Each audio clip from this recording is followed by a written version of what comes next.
cannot tell you how happy and thrilled and excited we are to have this man on the Kelly Alexander Show, AJ McLean of the Backstreet Boys. Can I high-five you just because? Please. So first of all, I used this once before, but I have to say you are ridiculously funky. Thank you. I love everything. I've been obsessed with you and the nail polish for years. So can I actually start off with that? Why that? I love that you do it. You know, I really have no answer for you. Really? I've always just been different. I guess it's just me as a person, whether it was the guy liner back in the day, the nail polish has always stayed. I think the longest stint I've gone in the past 10 to 15 years without nail polish was about a month. Wow. And I felt naked. I felt weird and I felt awkward. But now I'm trying to be clever with it. I'm doing gels now. Okay. I do red on my ring finger for my wife and pink for my daughter. Nice. And the rest of it's black for me. Does she, your daughter, love it? Like, does she help you? Does she want to help you? She loves it. She now wants her fingers painted. Okay. Apparently my wife told me 2 nights ago that she ate the nail polish off her fingernails. Oh, wow. So fortunately she doesn't have to have her stomach pumped or anything. She's all good. But yeah, she just was just gnawing on it and just eating her nail polish. I'm like, she's almost 3. That's what happens. Now, do you find that in the band you are the eclectic one, and like personality-wise too? I would say yeah. I mean, obviously when you're in a group dynamic for so long, you tend to kind of lose yourself a little bit. So I think everyone's finally come to their individual places as far as their identity goes. You know, everyone knows their place, knows their look, knows their image. Me, I'm constantly changing, but I feel like now where I'm at now is kind of where I'm just going to settle. Okay. I go back and forth between, I think, a hipster vibe and then more urban street. So street, but not like big baggy pants where it looks like I went to the bathroom, you know. That was me back when I was a teenager. Everything was oversized and baggy, and now it's all form-fitting and couture, and you know, you got to kind of go with the times. Now, does that play into your upcoming solo album? The difference between the music you guys do as Backstreet Boys and your personal choice as AJ McLean? Like, how different is your musical taste to group? You know, it's funny. When I first started making my solo project, I didn't realize it at first until I was listening back to like mixes and stuff, how much it still sounded like me from the Backstreet Boys. Okay. Because it's really hard, again, after being in this group for almost 24 years, it's really hard not to encompass that sound still somewhat in my music with harmonies, and it's just like, oh man, it still sounds like Backstreet Boys. I'm trying to do something individual and separate myself, and finally now, after about 1.5 years of still making the record, I'm still not done. Yeah. I'm gonna keep recording until the end of this year. Okay. Now I'm kind of finally finding that sound that really identifies me separate. Very, very soulful, R&B based. It's still pop. I'm always gonna be pop. Yeah. Not gonna get away from that ever. That's fine. Which is fine. It's been a blessing for 25 years almost. But yeah, I'm more soul, funk, R&B. That's kind of the wheelhouse that I feel best suits me. Are you trying different producers to get to where you want to be with the sound? Yeah, I mean, actually, the one producer, Jordan Omley, who I worked with on predominantly all of this album up until now, he and I had worked with, well, he's worked with Backstreet Boys back in 2009 was the first time that we all worked together, and then he did 2 songs on this most recent album, and him and I have just always stayed friends. We're both sneakerheads. We have a lot of similarities. We're both obsessed with Friends. Literally, it used to be every day we would call each other and just random pop quiz and try to stump each other. I actually got him last night. He got stumped. So, but now that I just recently got back with our old manager, Johnny Wright, he's now bringing out brand new producers I've never actually met or even worked with before, with a whole new sound. And it's a sound that I've been dreaming of for years, and it's been difficult for me to find the right fit. Okay. I've worked with plenty of producers, and they've all tried to get that sound that I want for me, and Jordan has been the only one that's gotten close. But still, Jordan and I's relationship still kind of is heavy around pop. But some of the new producers that Johnny's bringing to the table now are very urban, very old school, Teddy Pendergrass, Al Green vibe, which is what I've been dreaming of. Nice. So I cannot wait to get home and get back in the studio. Now, I read an article like a couple years ago about how the music that you listen to as like a 13, 14, 15-year-old is the music that stays with you for life. Do you agree? And who are your people that have stayed with you for life? Oh, wow. That is actually a really good observation. It is very true, actually. For me, a lot of the groups like Boyz II Men, I mean, I actually did a song with Sean Stockman on my album. That's amazing. He's a great guy. All those guys are. We used to look up to those guys and emulate them and try to be like them. Geez, who else? Still listen to Prince. Still listen to Stevie Wonder. Lately, I've been listening to a lot of Three Dog Night. Oh, wow. And a lot of CCR, which is what I kind of grew up with. My mom was a rocker, total hippie mom. So it was just embedded in my brain. But yeah, I still listen to a lot of the same stuff. What's crazy is my wife is the biggest Beatles fan ever. And for her age, it's kind of shocking. And she also loves like old Frankie Valli, Barbra Streisand. My daughter now, who's not even 3 yet, we're driving in the car like a couple of weeks ago, and she goes, "Daddy, can you put the Beatles on?" Like really, a 2.5-year-old wants to hear the Beatles, and she knows all the words. Wow. She's obsessed with when you play a brand new song, she'll let you play like 5 seconds. She goes, "Again?" And I didn't catch on as to why. She's trying to learn it and memorize it as she goes. So you can't get through a full song the first time she hears it. Wow. Just know that. But yeah, so, and because of this now, her third birthday party is going to be 50s theme. Nice. So featuring this Frankie Valli guys that look like Frankie Valli that I'm having come to her birthday party. So. What's it going to feel like when Daddy AJ McLean has like 13-year-old daughter who's in love with whatever boy band comes out at that point? How is Daddy AJ McLean going to handle that? I'm going to go with her. Okay. I'm going to introduce her to the boy band at the time. Yeah. She'll hopefully be a singer as well. I mean, she's already singing and dancing. Obviously, whatever she wants to be, I'm going to support. But she's just got that gene, I think. She just loves to grab a mic and sing. But I don't know, man. It's going to be weird, you know? I mean, she looks up to me and to her 4 uncles, and she loves it. And she used to have a slight crush on Kevin, I think, for a little while. She'd always get shy around Kevin. Now it's Nick. Okay. You know, all the girls go for Nick. You know? The young ones love Nick. It's true. Yeah. So I don't know. We'll have to cross that bridge when we come to it. But what would you say to if you could sit down with like let's say the guys of 5 Seconds of Summer or One Direction, and I mean they've already been doing it for a couple of years, but what advice would you give them just because you've lived all of it? Get a good lawyer. Okay. First and foremost, you know, stay true to yourself. Don't try to. You know, stay in your own lane. That's one thing that Backstreet's always really been very prideful about, is that we've never tried to copy what's on the radio. We've always stayed in our own lane, and that's, I think, what's really kept us pressing forward. Okay. Same with One Direction and 5 Seconds of Summer and any new boy bands. Stay in your wheelhouse, do what you do, have fun, take the time out of your schedule to enjoy life, friends, family, and even if you're having a really crappy day, stop and take a picture with a fan. It goes for miles and miles and miles. And that changes their entire world.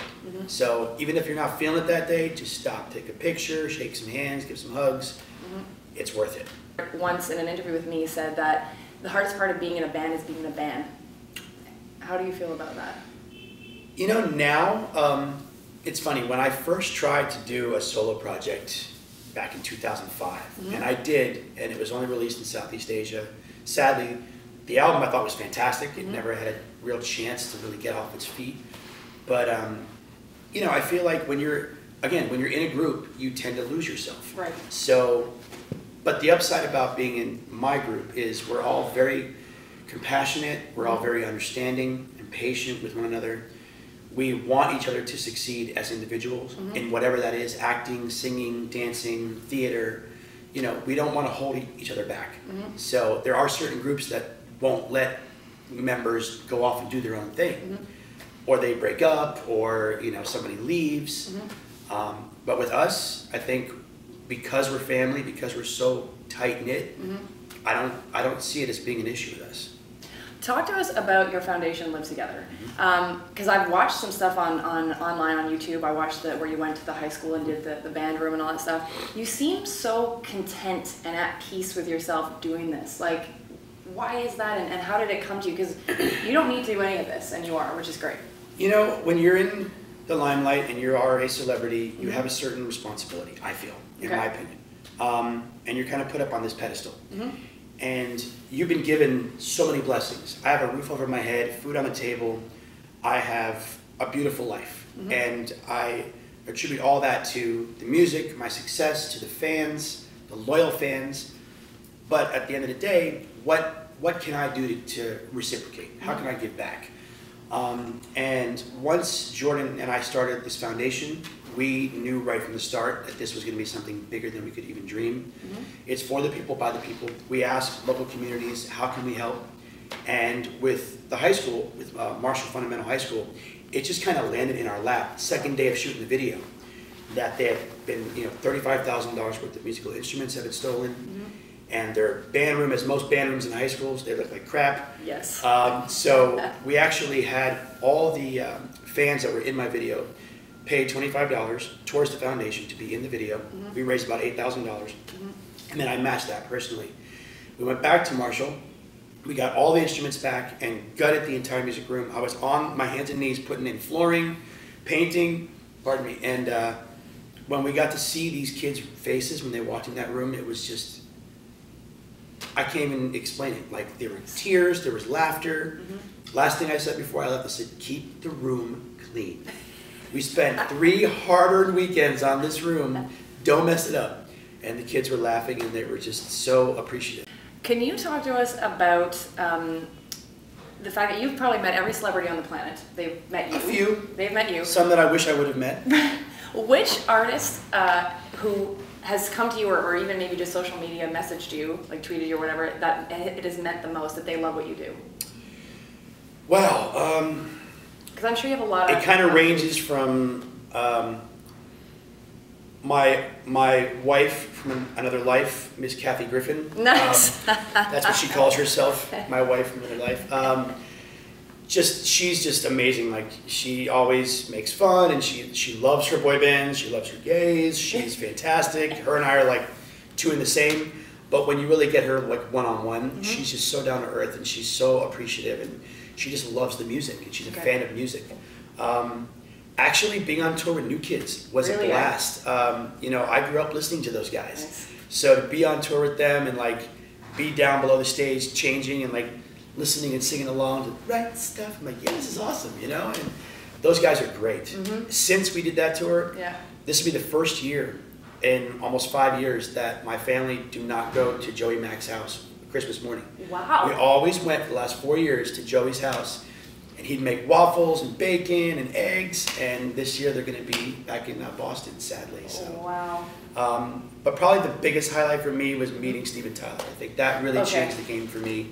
The fact that he was a fan, he sang our music. His daughter, actually, we were doing this radio show in New York for Z100. And backstage, I guess Liv was trying to get into our dressing room just to come say hi. And our security at the time didn't know who she was. They thought she was a fan, and they had her escorted out of backstage. And now she came back in. I was like, guys, don't you know who that is? That's Steven Tyler's daughter. So, and then Steven came in and said hi, and it was just, it was the most raddest moment. That's amazing. Yeah. What's your favorite piece of Backstreet Boy choreography that you will not mind doing when you're 87? If I could still do any of it when I'm 87, probably the most memorable would be the Backstreet's Back choreography. I mean, the first half of the choreography I might not be doing when I'm 87, but this is the easiest thing to do unless I get arthritis or carpal tunnel. But aside from that, that one's going to be the one that will go down in history. Everybody knows that move. It's true. If you know Backstreet Boys. Yes, iconic. What song will not mind singing until you're 87? And it's probably not one of the singles I'm singing. It's probably not actually it's not. Right? Get Another Boyfriend is one of my favorites. I still keep trying to get it in the show, and I keep getting shut down. There's a brand new tour coming up. I'm getting it back in the show, dang it. Don't Want to Lose You Now Okay. is one of my all-time favorites, and actually the go-to would be Siberia. Nice. Okay. It is hands down, I feel, the best record we've ever done, and it never saw the light of day as a single. It was almost a single, Okay. and Jive shut it down. We were very bummed about it, but it was such a great emotional record. Nice. So but there's certain ones I can live without, like Quit Playing Games. If I never do that song again, I'm good. I'm good. I don't care how many times we can remix it live. Yeah. It's still like, oh God, not the song again. I want it that way though, but definitely that one will also be one of those. Can you tell me what it feels like when you're like looking out at the crowd, and because obviously I'm sure you see the first several rows at least. What does it feel like, AJ, when like you just see like, because now it's like 25, 35-year-old women losing their minds still for you. Like how does that feel like after almost 24 years, like you said? Well, it's different because back in the day when all the, preteens were screaming their heads off, that was one thing. Now that everyone's older, it's like ladies' night. So like they all come out, they're pre-gaming it in their limo, It's true. and they come out and they're drunk girls are louder than I think teenage girls. And there's a different dynamic when like the fans are just letting loose and having fun. And you look out in the audience and you just see some crazy stuff now, stuff that you would never see 20 years ago, but things are pretty much the same. Like it really hasn't changed. It's, the best part is now all these fans that have been with us since the very, very dawn of Backstreet Boys, now they have families of their own. So they're playing Backstreet Boys for their young sons and daughters as if we're a brand new group. So push us before you push One Direction and Bieber and everyone else. Push the Backstreet Boys. Come on, push, push. So. The album, The Anthem, which is going to be your new solo album, is there like going to be a pervasive message that you're going to have with it, or is it really a collection of songs and you're just putting it out there to the universe? I feel like now with going back in the studio and kind of making more new music, it's kind of left to be seen, but the general consensus across the board with me with the album is it's just a free-spirited record, and I'm trying to make it very relatable, sexy, fun, fresh, funky, as you like to call me. And just not your typical pop record. I mean, there's a song that I absolutely love called "You Make Me Sick," and it's what I consider the anti-love song. Okay. And it's you're with that person, and everything they do makes you want to just wring your own neck, but you love them so much you just can't leave. Right. And I know so many guys and girls that have been in that exact same position. So, I'm really, really proud of where this album's going, and I can't wait to see where it finally finishes. Okay. So, yeah. And there's also a song that I wrote about my daughter called Fire Breathing Dragons, which I will not be able to sing live if she's right there. Yeah. She'll have to be off to the side of the stage, or I will not get through the first verse. Tell us, if in one word, I know it's going to be hard for you, but if I say the name Kevin Richardson, one word to describe him. Eyebrows. Sorry, this is Nick Carter. Big butt. Howie D. Sweet. Brian Littrell. Goofball. Nice. Now, before I let you go, we've created a game just for you. Okay. Called Do You Know Your Boys? So I'm going to see if this works out. But it's not what you think it is. They freaking know themselves. So let's see if you can pull this off here. All right. So the pressure's on. What is the name of the One Direction member who recently left the group? Zayn. Back in 2013, your friends from New Kids on the Block went on tour, which was known as the Package Tour. Which two groups went with them? 98 Degrees, Boyz II Men. Which BSB member's younger brother released the song How I Beat Shaq? Aaron Carter. Nice. English singer Robbie Williams was a part of which group? Take that. Look at you. Don't mess with me. First of all, how many members are in the group Hanson, and are all of them married with kids? 3 and no. They all are. Oh, they really? Dang it. Dang. You're doing pretty good, though. You are good. Okay. You threw a wrench with that one there. Come on. That was like 2 questions in one. It was. I'm sorry. Record producer Maurice Starr created which two groups back in the early 80s? New Edition and New Kids on the Block. Boom. And finally, what is the name of the group who have sold more than 175 million albums around the world and are the biggest? Oh, nope. Backstreet Boys. Backstreet Boys. I had to do it. Sorry, guys. I love you guys. I actually have to ask you, are you guys all cool? Because I know there was like this ridiculous thing. Obviously, now I would assume you would be. The media obviously was pitting us against each other. Yeah. There was never, it was all healthy competition. I think if anything, we were more competitive amongst ourselves. Okay. But I mean, we just shot a movie with a bunch of boy band guys in Montana. Amazing. So I mean, Joey was there, Chris was there, 3 of my boys, 3 O-Town boys, John Cicada, that's amazing. Carrie Keegan, Jeff Timmons, Deborah Wilson. It was ridiculous. I mean, the best cast ever. So Great. yeah, there's never been beef. Okay. And the last question: what is the best thing about being a Backstreet Boy? The best thing about being a Backstreet Boy is getting to do something that you love. I would do it for free. I live for this job. Nice. I love to see the people smile as people singing along. Music heals the soul. It always will. And a world without music is a world I don't want to live in. AJ McLean, the Backstreet Boys, right here on the Kelly Alexander Show.